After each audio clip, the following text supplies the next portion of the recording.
Here's the thing you gotta understand about Lynette. She grew up without her dad. Her mom was a drinker, so she had to be responsible for everyone. Yeah, well, that's rough. Yeah. It left her with this constant fear that everything could suddenly fall apart.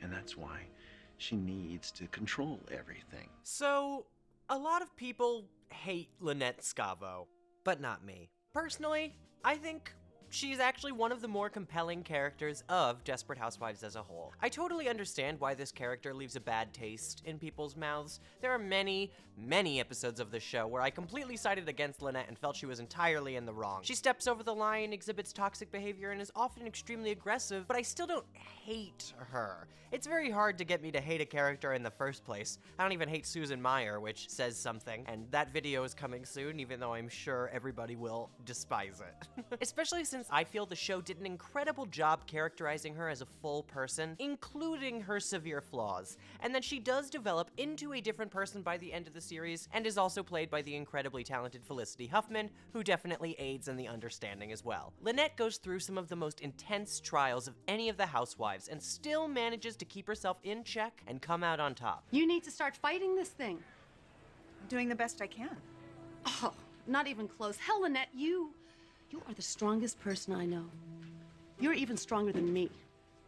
And that's saying something. She's insanely strong, and even when she presents herself as erratic, a control freak, or manipulative, I understand the roots of those troubles and wait more patiently for her to learn her lesson, as she usually does. I think a lot of people see her arc as very uneven, considering how her and Tom switch back and forth between who's working and who's staying at home several times, and how Lynette often becomes discontented with both of those lifestyles. But I think this is a realistic depiction of the grass is always greener mentality, and serves to the lesson that Lynette learns by the end of the series, which I'll discuss more near the end of the video. Lynette was raised in an extremely dysfunctional household where her mother had severe substance abuse issues and ended up largely responsible for her two sisters. Her father died when she was young, and her stepfather walked away because he wasn't in love with her mother, so it was just Lynette taking care of her entire family. Because if she didn't, her entire household would have fallen apart. She made the meals, she washed the clothes, cleaned the house, she emotionally supported everyone around her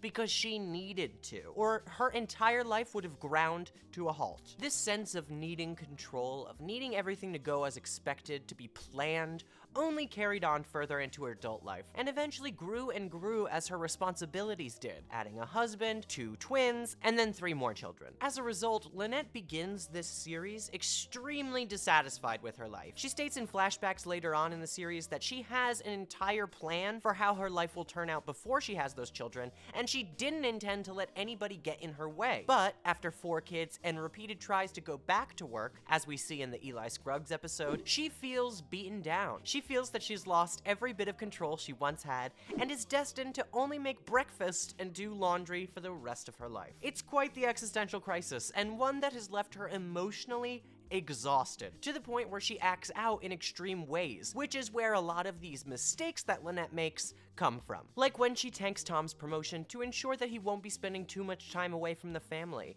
This anxiety she receives from being cooped up manifests in spontaneous attempts to obtain control in areas she really shouldn't be involving herself in. Tom's professional life is not really much of her business. She can offer her advice, of course, but it is his career. Or when she freaks out when Annabelle, Tom's ex, returns to work with him. She can't control Tom's work life or who he talks to, and ends up insecure about her own position as a result, trying to retain control through small things like buying the maid's outfit to spice up their sex life. But the most alarming outburst comes from the episode Guilty, where she becomes overwhelmed after trying to ease her stress with her children's ADHD medication. Spiraling downward, she reaches a point where she nearly explodes in front of her kids, reaching the ultimate breaking point. Some people have described this scene as funny, by the way. I'm not so sure about that one. Lynette actually sinks so low to consider suicide in this moment. She is that deeply unhappy with her situation. And while they do get a nanny afterward to ease her stress, she finds that the balance doesn't really work for her either, growing increasingly jealous of the nanny and the time she spends with her children. I'll admit, I was so mad at Lynette for spying on Claire and then subsequently firing her for the naked in front of Tom incident. She's a fantastic nanny. You're finally getting free time. You should appreciate that. I mean, Claire did okay with the kids yesterday, but that could have been beginner's luck. You think I should call? I should call. Lynette, for the first time in years, you finally have some free time, and you're wasting it obsessing about the kids. But that's exactly the thing about this character and why the storyline takes this turn. Lynette can't appreciate it. And as much as it might make her crazy to do everything herself, she can't let go of that need to control every single aspect of her entire life. And when she delegates responsibilities to other people so that she has free time, she is unable to spend that free time actually doing anything but worrying about what is going on with her central responsibilities. But after the end of season 1, she gets a chance to return to that life she longed for, only to find she missed the life that she just had. While working for Parcher and Murphy, she struggles being away from her children and feels largely responsible when anything falls short at home, especially since her husband is most often incompetent and can't handle things by himself. Pisses me off. When Parker feels he's lost something and creates an imaginary friend, Lynette ends up becoming jealous and straight up murdering the imaginary friend to try and regain control over this aspect of her life that she previously was the master of. And while yes, the storyline is extremely silly, honestly one of the funniest ones in the entire series, the end of it is utterly beautiful because Lynette genuinely does feel terrible about doing these things. She needs to feel that control so deeply that she acts out in ways that aren't even rational to her. She's able to get daycare at work to even out that balance a little bit, but she still feels that she's missing her children's entire childhood. I do appreciate that this season expressly shows that Lynette has intense love for her children and for the role she played last season, even if she was dissatisfied. And as much as she struggles being just a mom, she does enjoy it and genuinely care a lot for her own kids. As a result of this need, later in season 3, she ends up dedicating a majority of her time to support her family in her husband's pizza place endeavor, actually quitting her career voluntarily. Plus, she just doesn't fucking bash him with a baseball bat when he buys the restaurant without telling her in the first place. Yes, we spend a lot of time dealing with this decision where Lynette tries to control and prevent it from happening, but she eventually learns that it is truly Tom's dream and that he needs her support to be able to succeed. And she puts up with all of this right after Tom reveals he has another child with an extremely annoying mother. You have to give her so many points for her resilience here and her willingness to stick by Tom no matter what. He really tests that resolve every 5 seconds. Although, I will admit my frustration with her when she objected to simply wearing the orange t-shirt when Tom was her boss at Scavo's Pizzeria. The conflict here wasn't really about the shirt, but it still annoyed me that such a small gripe ended up into such a large disagreement. Her lack of control did build up resentment and manifested in some more underhanded ways, like trying to pit the employees against the uniforms, because instead of actually addressing it in an effort to support her husband, she forced all those feelings back down, which is not healthy either. But while she does work on the restaurant, she does state that she enjoys spending more time with Tom and the family, and that while yes, she does struggle for control, creating something with them might be the perfect balance that she has been looking for. Unfortunately, real life kind of gets in the way of this dream when Tom is injured and can no longer work, forcing Lynette to do everything herself, raising the kids and the pizza place. And eventually, this life puts a real strain on her marriage when Tom is injured and she ends up handling everything by herself. I know it might be frustrating to constantly see Lynette's happiness be upended and that she tries to go back and forth only to continually feel like she's not enough, but it is realistic for her to feel caught in the middle between these two lives. It can be extremely difficult to strike the perfect balance that many strive for,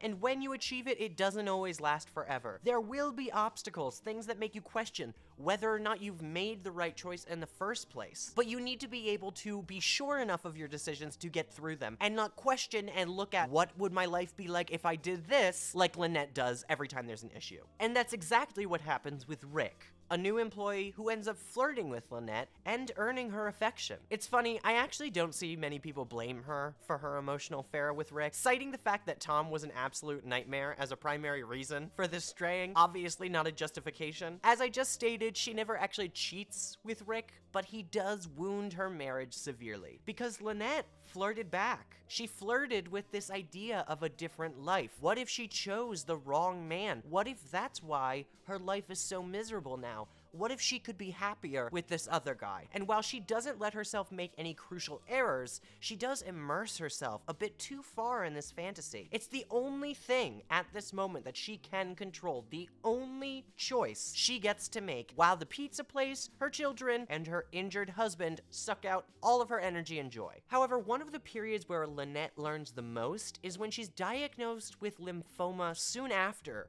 this affair with Rick. For once, she's confronted with something she can't exercise control over, and there's absolutely nothing she can do about it. There's several good storylines in season 4 involving this, where she fights to protect her children's treehouse from the HOA by running in an election she definitely doesn't have the energy for. In this episode, she states to Susan that she blames herself for this disease, even though she knows logically that it is simply happening to her. It is their getaway from this horrible thing that I brought into the house. Brought? Sweetie, it's not your fault that you're sick. I know that. Here. But here, it feels like I've ruined their childhood. Because of that control, she feels that it's something she's done of her own volition, and therefore, it's her job to control it. When she wants to see Parker's play, she feels that even though she is monumentally nauseous, she has to go and be in the audience, even if she throws up in a random lady's purse. But the best example of this is in Now I Know, Don't Be Scared, with the possum symbolism. It's rather obvious that through the course of this episode, Lynette feels that this possum is a symbol for her cancer, and her need to eliminate it would exert some level of control over this disease that has taken over her life, like she desperately needs, as always. But in this same episode, Lynette is actually declared to be in remission, and in a moment of clarity, she breathes in and appreciates the universe, but then sees the dead possum that she worked so hard to kill. She then feels cruel for taking her anger out on this creature that was just trying to survive, like she was. The universe that she felt was taking something from her, taking away her control, can also be extremely beautiful, and she was responsible for removing some of that beauty, actually on her own volition. This is a true step forward in her realization that she doesn't need to control everything in her life, and that part of the beauty of living comes from the randomness and unexpected surprises. After the time jump, we see her once again immersed in the life that she had before the cancer, before Rick, and she begins to get restless once again. She struggles with her now teenage sons and their much more buttoned up lives, and ends up crossing some rather stark boundaries, hurting their trust in one another. She learns firsthand that she can't force these things with her sons, through Arena or through a fake online profile. And while this lesson isn't learned in season 5, I also appreciate when the twins brought up the fact that Lynette needs so much control, she doesn't let them do anything on their own, resulting in two people who really have no idea how to take care of themselves. And she is able to actually admit these mistakes when she hears about it, which is a great sign of growth. But also in season 5, seeing Bree become such a grand success while she struggles to keep their pizza place open leaves her feeling insecure and ends up lashing out at Bree as a result. They both have their issues in this storyline. Bree is a bit controlling as well, but Lynette continues the cycle that she's been working through for all these years, especially when she sees that her former secretary is even more successful than she is, and Bree flat out turns down her ad campaign. She has developed as a person, for sure, but it's understandable how it can be difficult to watch others succeed in an area that you've left behind, but secretly want to return to. And as a result, she is able to go back to work later this season and pursue that career that was interrupted when Tom wanted to follow his dreams, which, to give Tom the smallest modicum of credit, I do appreciate him doing, even if it doesn't last because he wants to go back to school. Fucking Tom. But just like what happened with her other children, she becomes pregnant right as her career starts to take off at Carlos's company. And honestly, I'm gonna take this time to heavily criticize the show in exactly one area. I am PosiTVty and I do like to focus on the good things, but we don't want to be toxic PosiTVty. This show has a huge problem, especially with Lynette, portraying abortion as like not an option or something that doesn't exist, which I guess could be understandable as a depiction of typical suburban values, but the fact that it's never even discussed is ridiculous. Lynette becomes pregnant multiple times by accident and has harsh objections to having the children every time, especially in season 6. Now, I truly believe that Lynette did fully choose to go through with these pregnancies on her own volition, especially when we see her conversation with Susan about nearly losing Julie. They are a gift, Lynette. I know that because I spent the last few hours thinking that I was gonna lose mine. I realized that I would trade everything I own, I would give everything I ever will have for just one more day as Julie's mom. Aww. I don't really love the message either, but it did make sense in terms of Lynette's motivations. And it connects this theme to her dilemma later in the season when she loses one of the twins in the plane crash. During her fantasy, she imagines her life if she had a child who was developmentally disabled, and although there are some times of strife, she ends up extremely proud of her child and herself, showing her great love at his imaginary graduation and her excitement to meet this child in real life no matter the circumstances. I honestly hate the episode that this is from, but this section is definitely the most redeemable part, as it truly shows the depth of Lynette's compassion for her children and why she chose to keep them as she did, even if she had tons of doubts over the years. After this dilemma, however, season 6 probably does some of the most direct character work for Lynette thus far in the series, having her admit her own flaws and agree to go to therapy with Tom. Her aversion to therapy is frustrating, but makes total sense given the kind of person that Lynette is. She believes you have control over your own mind, or rather she wants to believe that she has control, due to her upbringing. But her being able to move past that and accept help is a clear sign of development for her character. And the therapy does definitely help her and Tom, even if their therapist is a bit childish and it doesn't end up working out with that specific one. The success here is that Lynette is able to admit her own flaws and accept the help when she needs it, which she has never done before. And at the end of this season, I give her the most credit for bringing Eddie into her home. This is where Lynette's personality endears me to her the most, and why I can't understand where people would hate her as a person. Yes, she can be controlling, but she's also forceful when she knows she's looking at something that is morally wrong. When she sees Eddie being bullied and abused by his own mother, without needing any prodding, she gets involved and tries to break it up. And when she can't get through to his mother, she ends up inviting Eddie to live with them indefinitely to provide a safe space for him, even when his presence in the house causes a few issues with the other siblings, and they learn that Eddie has mental health problems. She even pays for his therapy. She shows him genuine love, care, and patience when no one else would. It's honestly an astounding act of compassion that always makes me tear up, especially when she mentors Eddie to do the right thing and turn himself in the end, admitting his mistakes and trying to mature. She even trusts him enough to hold her newborn baby, something we know she holds in the highest regard, especially after that plane crash. It is such a moment of genuine human-to-human connection, and it is one of my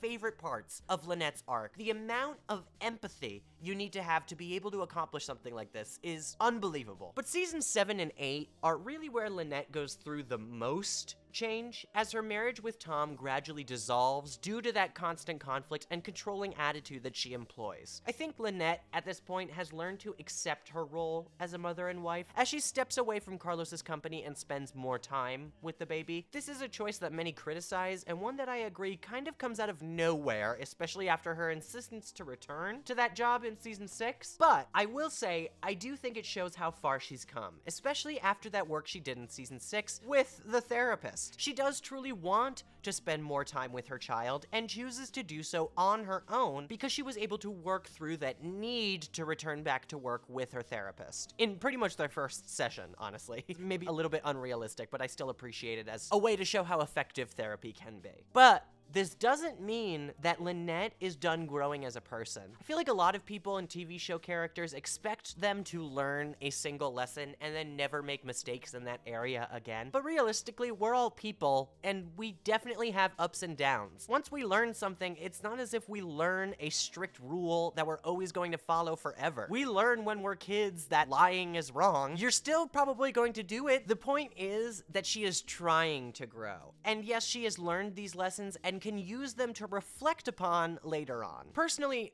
I think it's most evident that there's still issues between her and Tom when they're attempting to pick out the family vacation in the episode. Then I got really scared.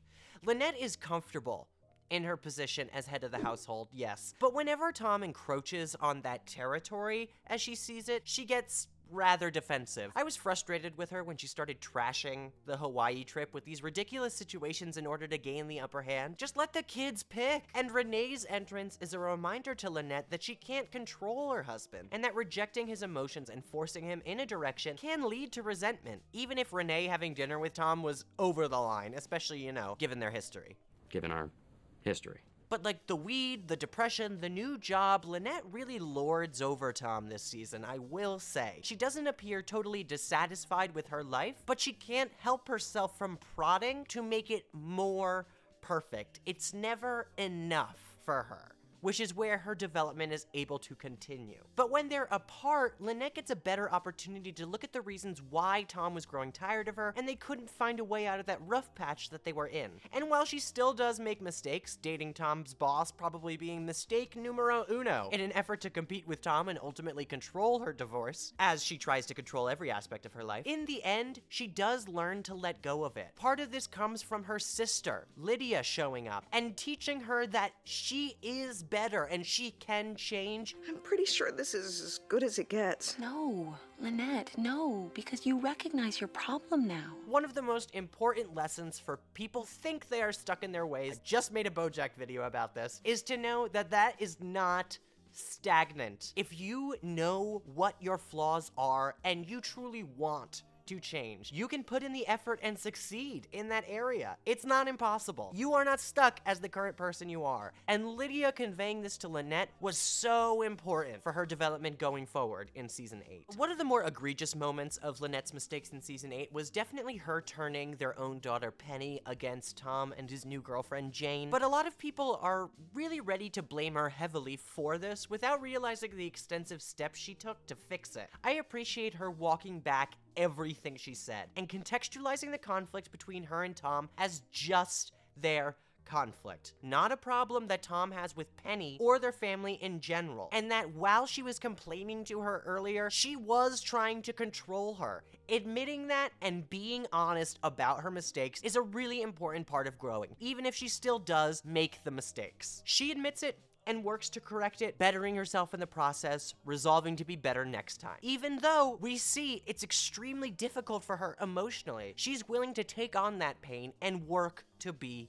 better, which I appreciate a great deal. I love her development in season 8. But through all the attempts to get Tom back and thwart Jane, she gradually learns one even more important lesson. She can't control Tom. She can't make him come back to her. All she can do is try to find her own happiness. And with the looming threat of the murder cover-up over her head this entire season, there's so much going on in her life that she has absolutely no power over whatsoever. It's honestly a miracle she keeps it together this season. I think that's why she becomes so upset with Bree for hiding the letters from her in this whole mystery. Here she is in the most confusing time of her life, thinking she has the close trust of her friends, and it turns out they're keeping secrets from her pertaining to a situation that could send her to jail. So many people blame Lynette for turning against Bree, and I understand. I felt awful for Bree here too, but consider the amount of stress burying a body puts on your life, especially when you're a person like Lynette who prefers the perfectly planned out and controlled lifestyle, and who is also currently going through a divorce. For my friends to keep things from me about that giant cover-up, yeah, I'd be pissed. I can honestly understand her motivation in this situation. However, what season 8 does best in the series finale is provide the perfect end to Lynette's arc, where, finally back together with Tom, she begins to question her happiness once again and regrets right to where she was at the beginning of the entire series. She is now, again, a housewife, taking care of her husband and the children. And while she's happy, she runs into someone from her former professional life, in fact, the same person she runs into in the pilot, you gotta love the connections, and starts to question her happiness again only because of the opportunities presented to her. When Tom learns of this, it causes another rift. And Lynette learning that the entire reason she might lose Tom again, and the entire reason they drifted apart in the first place, was because she was always looking for something else to satisfy her, helps her to realize that she already has what she needs to be happy. She'll never be happy if she's always looking for something else, something more. She'll only always end up disappointed. And with that, she's finally able to move on with her life and find that balance she's been looking for. Because when she truly commits to Tom and proves that she is happy with her life, he is able to make the sacrifice in return and accept the fact that she would like to move to New York for that job and that they can make that work for their family. Truly, I don't think that this ending pretends that this is a perfect, happy ending for her either. She clearly still has her challenges with her future grandchildren and her unruly employees, but I feel that that's just the point of her entire storyline, isn't it? That while yes, there are definite ups and downs to Lynette's arc, I don't think it's necessarily unrealistic or poorly written. It's just life. It has its ups and downs as well, and even when we think we figured it all out, found the perfect balance, it can up and surprise us and make us wish for something we didn't know we wanted. Happiness and contentment aren't stagnant emotions that once earned are kept forever. They ebb and flow as any other emotion does. All she can do is the best with what she has available, and to admit to herself when something feels wrong, to talk to those around her and accept help, and realize the good that is already in her life thus far. And I think that is precisely what she learns to do by the end of the series. But thank you guys so much for watching this video. I really appreciate all your support. Make sure to leave a comment, like, and subscribe if you enjoyed this video and discuss further, because I always love talking about these shows with you guys. If you want to support us even more, you can go to patreon.com/PosiTVty to get extra content in the form of unedited essays, and all of these videos come out before they come out on YouTube. But also, the support on YouTube means a ton to us, so thank you for everything, and we will see you for the next video. Let us know what you think it should be. See you later.